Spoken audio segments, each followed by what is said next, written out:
하면 그 사람이 죽는다는 저주의 데스노트. 만화나 영화로 나와서 다들 잘 아시죠? 자, 그런데 말이죠. 일본의 데스노트의 현실판으로 불리는 데스블로그가 있다고 합니다. 이름이 진짜 있다고? 데스블로그?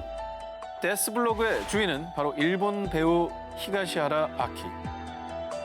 2012년 12월엔 자신의 블로그에 A사 비행기 프라모델을 가지고 노는 아들의 사진을 업로드했는데요. 그런데 한 달 뒤 A 여객기가 기체 결함으로 비상 착륙하는 사고가 발생했습니다. 자, 이렇게 비행기 사고가 일어나 버린 겁니다.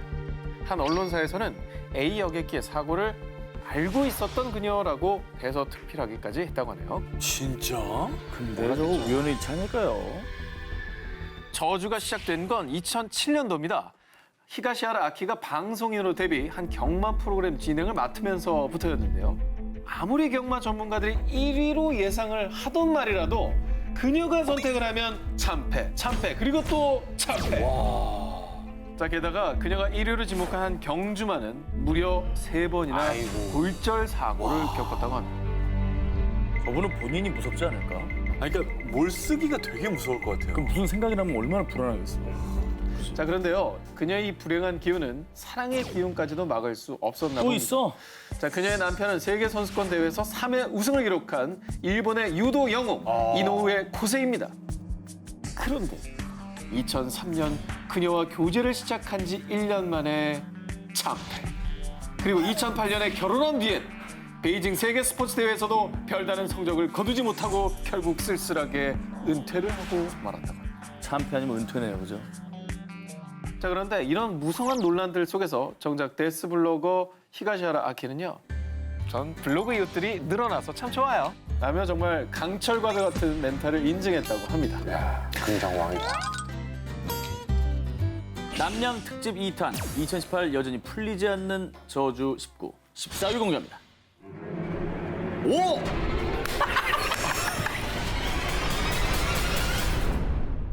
야, 오늘 우상진의 저주인데 이게 저주 아니에요, 이게? 1987년 영국 사우스 요크셔주 셰필드. 이곳에서 극심한 교통체증을 줄이기 위해 새 우회로 건설이 한창이었는데요. 그런데 어느 날 밤 경찰 딕과 존은 인부들이 모두 떠난 공사 현장을 순찰 중이었습니다. 경위님, 밤이라 그런지 왠지 좀 으스스하지 않습니까? 으스스는 무슨? 앞이나 봐라, 어? 저 앞에 사람 있잖냐? 진짜네? 애들이 왜 이 시간에? 자, 두 경찰이 본 여러 명의 아이들. 그런데 정말 놀랍게도 두 사람이 경찰차에서 내리자마자 아이들이 감쪽같이 사라졌는데. 아유, 게다가 더 무서운 건 진흙투성이었던 바닥에 발자국조차 남아있지 않았던 겁니다. 이 도로는요, 2년 뒤인 1989년 스톡브리지 우회로라는 이름으로 완공이 됐습니다. 그때부터 하나 둘 의문의 사고들이 일어나기 시작했습니다. 그런데 사고 운전자들의 공통점, 도로 위에서 아이들 혹은 수도승을 봤다는 거였습니다. 자, 그때부터 이곳은 유령 출몰 도로로 소문이 퍼졌는데요. 그런데 정말 충격적인 사건이 밝혀졌습니다.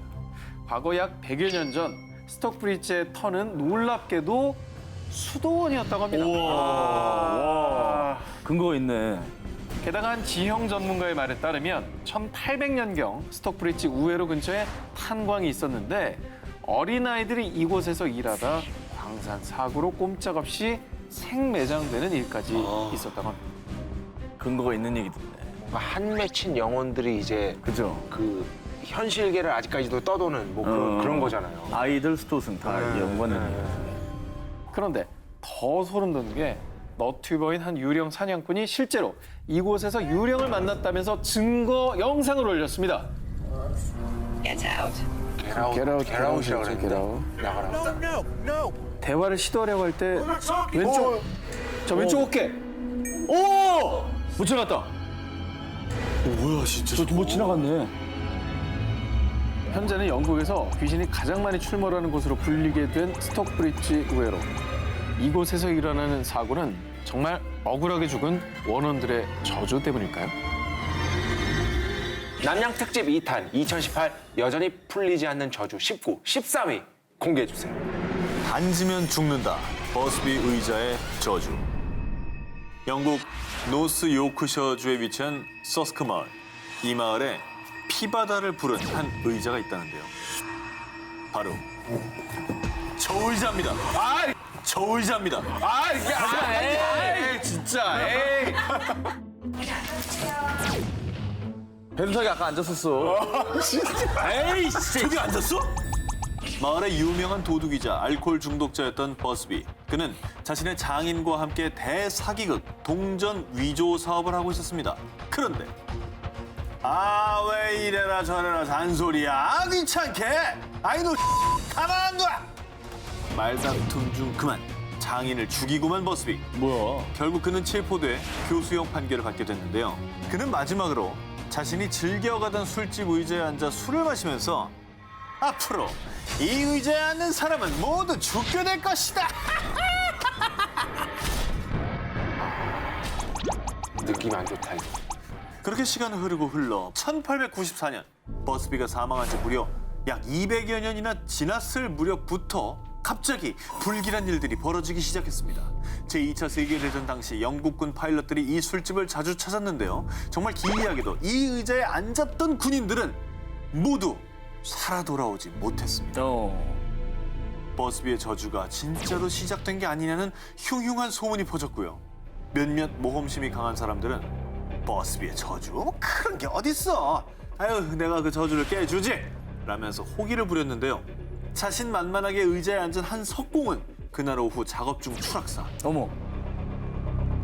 정말 이 죽음들이 저주 때문인지 아니면 단순한 사고인지 확인할 수는 없습니다. 하지만 술집 주인은 1978년 이 의자를 지역 박물관으로 옮겼습니다. 이 의자의 악명을 익히 하는 박물관 측에선 의자를 아예 1.5m 높이에 매달아 놨다고 합니다.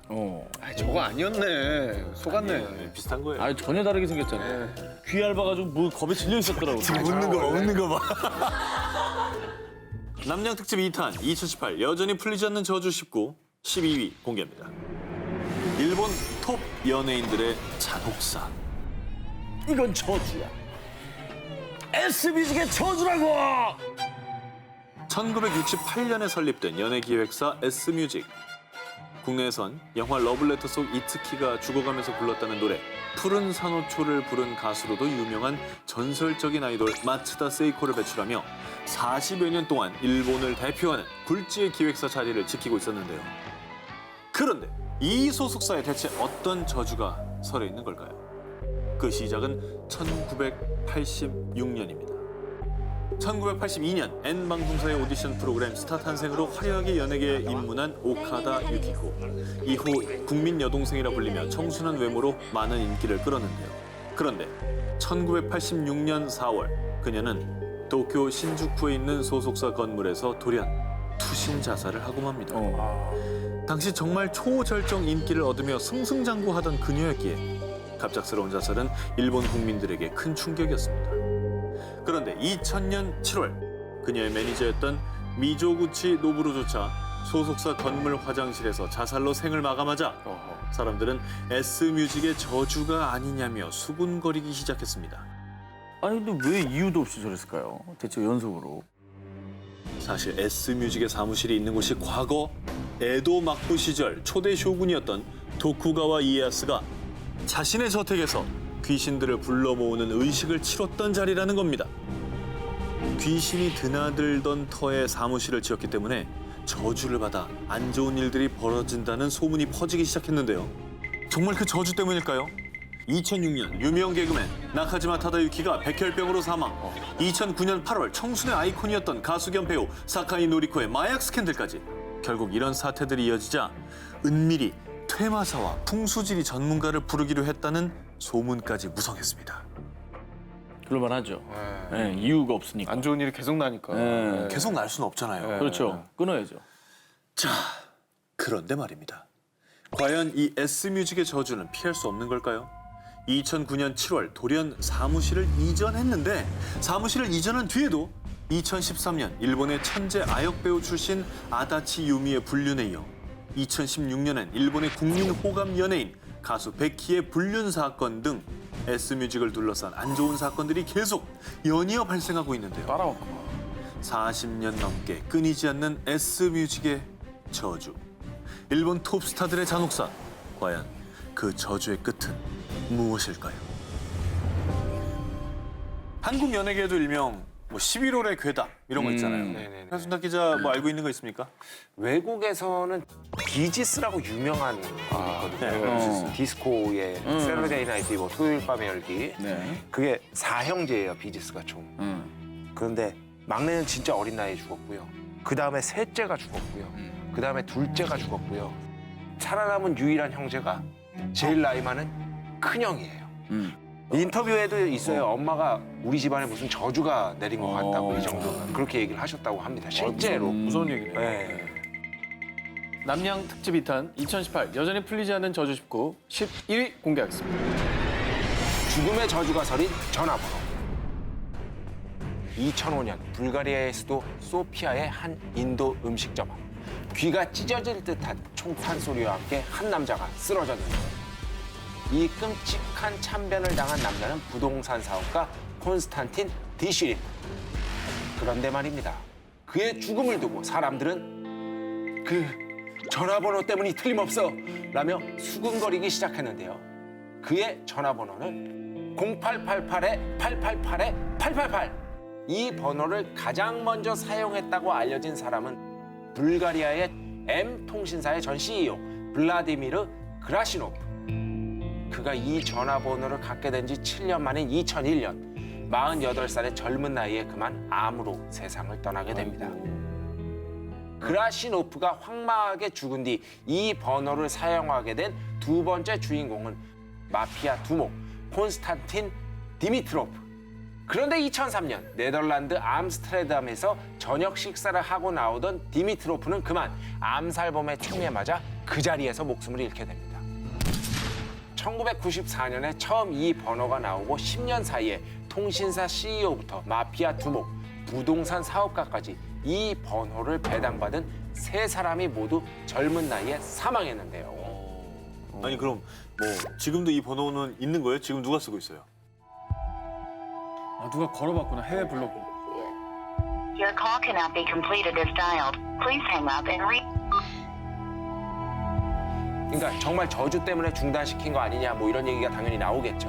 그런데 M통신사 측에서는 이 번호의 서비스 중단 이유를 두고요. 저희는 개인 번호에 대해서는 이야기할 수 없습니다. 라는 입장을 밝혔다고 합니다. 그렇겠네. 0888-888-888. 이 번호를 가졌던 세 사람의 황망한 죽음. 과연 우연의 일치일까요? 아니면 이 전화번호에 우리가 알지 못하는 무시무시한 저주가 깃든 걸까요? 남양 특집 2탄 2018 여전히 풀리지 않는 저주 19, 10위 공개해 주시죠. 일본 저주받은 목소리녀. 저주 여신의 정체. 일본의 성우이자 가수인 토마츠 하루카. 목소리 한번 들어보시죠. 네. いい汚らしい手で私の銃に触れるのもやめてちょうだい。また 와 이거 같은 사람이에요? 야, 이 표현을 다양하게 하시네. しちゃうのかな。 뭐 이 정도로 성우 부문에서 활약이 뛰어났던 성우인데요. 그런데 토마츠 하루카가 내뿜은 저주가 시작됩니다. 바로 그녀가 첫 주연을 맡은 TV 만화 신곡죽의 폴리포니카. 이 애니메이션은 유명 성우진이 대거 참여해서 아주 큰 기대를 모았고요. 여기서 토마츠 하루카는 주인공 코티카르데 역을 맡았는데요. 그런데 회가 거듭할수록 애니메이션이 비율을 무시한 형상이나 그림체가 바뀌는 등 일명 작화 붕괴의 신화 창조를 쓰면서요. 원작 팬들이 모두 철저히 외면! 작화 붕괴가 그 그림 애니메이터가 잘못한 거지. 뭐 저 성우가 그린 게 아니잖아요. 성우 잘못입니까? 네. 제가 시작에 불과하다고 했지 아, 않습니까? 들어볼게요. 예. 네네네. 2008년 4월에 방영한 TV 만화 투 러브 트러블. 이 작품의 원작은 2006년부터 3년간 만화 잡지의 연재, 누계 발행 부수가 무려 1,000만 부 이상 찍을 정도로 대박 작품이었습니다. 그런데 여기서 토마츠 하루카의 저주가 정점을 쫙 찍는데요. 깜짝이야. 성우예요? 성우 지망생이었어요. 네네네. 투 러브 트러블에서 토마츠 하루카는 주인공인 라라 역의 성우를 맡았었는데 만화 구독자 인기 순위 최하위를 딱! 그 뒤 정말 갑작스레 2009년엔 급연재 중단 사태까지. 이후에도 그녀가 성우를 맡은 작품들이 줄줄이 대여섯 개가 망작 오브 망작이 되면서요. 토마츠 하루카가 주인공 성우를 맡으면 무조건 망한다 라는 괴담이 팬들 사이에서 거의 기정사실화됐고요. 그런데 이번에는 슬램덩크와 함께 90년대 일본 대표 청춘 만화였던 H2 다들 아시죠? 아치미츠루. 너무 좋아해. 아다치미츠루. 이것도 망쳤어? 네. 설마. 아다치 미츠루의 원작 만화 크로스 게임의 주연을 맡았는데요. 이걸 망치기 쉽지 않을 것 같은데? 근데 아다치 미츠루의 애니메이션 중 시청률이 최저를 찍고 있다고 합니다. 야, 근데 진짜 이게 뭐 이유가 뭐든지 간에 저 성우 본인은 정말 스트레스 받겠다. 그럼 열받지. 짜증 장난 아니겠다. 내 탓도 아닌 것 같은데. 괜히 미안하고. 예. 하지만 토마츠 하루카는 자신을 둘러싼 저주에 대해 이렇게 말합니다. 그래도 성우가 된 걸 한 번도 후회한 적 없어요. 저한테 역할을 주셔서 너무 감사해요. 끝났으니까 잠깐 저 의자에 앉아.